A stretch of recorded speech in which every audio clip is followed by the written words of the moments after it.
Kevin Costner says he fought for Whitney Houston's "I Will Always Love You" moment in The Bodyguard. Kevin Costner revealed he is responsible for one of the most iconic music moments in film history.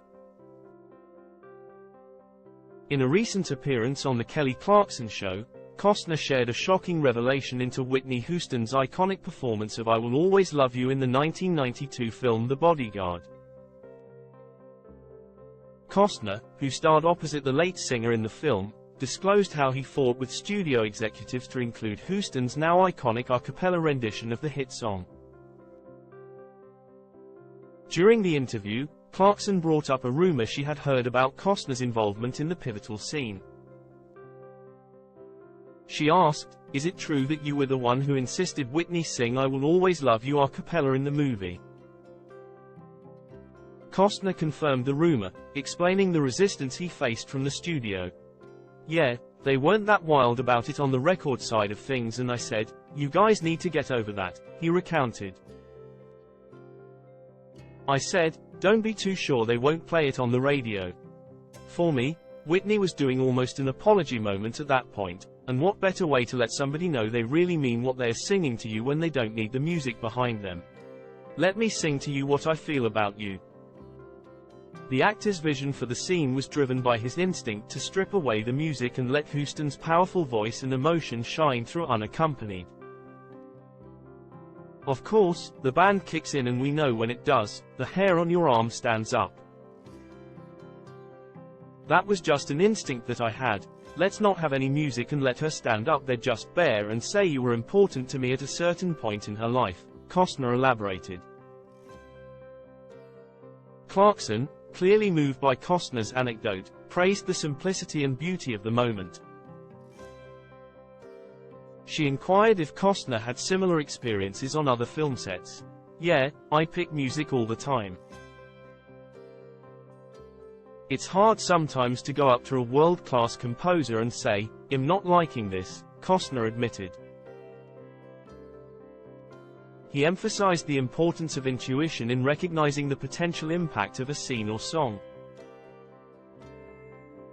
Speaking directly to the audience, Costner shared his belief in the universal ability to recognize excellence.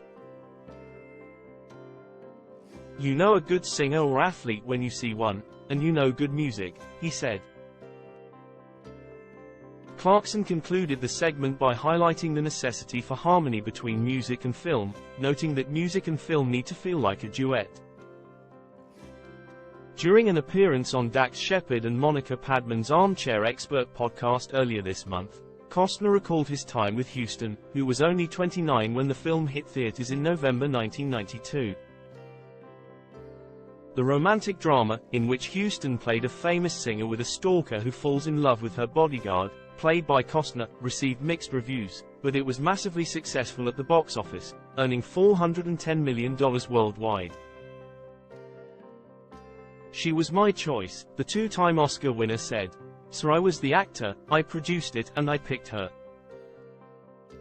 Costner claimed that director Mick Johnson was uncomfortable with Houston as the leading lady, but Costner was determined to have the singer make her feature debut in the film. Costner said that Houston trusted him in a way she didn't anyone else on production. "I started to guide her and I wasn't trying to usurp my director, but Elle had made a promise to her," he shared. "I had promised Whitney that she'd be good in it. We had this movie that worked and that was my promise to her. She's always gonna love me in the song and I was always gonna keep my promise to her."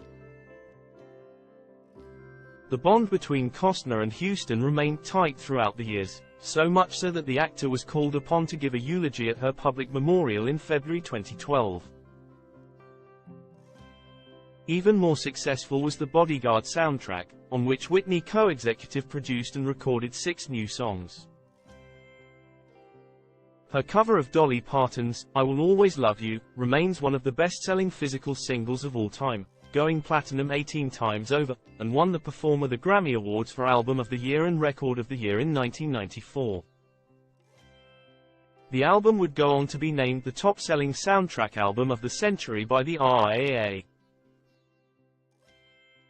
Speaking with E.T. at the 2022 Oscars red carpet, Costner recalled of his time with Houston, "She was a really street-smart girl, she knew stuff. I knew she could handle the part but she wasn't sure she could handle it," Costner added. "There came a moment where she had to make a decision and I saw her trust me and we had that, from that moment on. That was my promise to her, that she'd look great and be great," he added with a smile. The film went on to earn 2 Oscar nominations, both for Best Original Song, and became an international box office smash.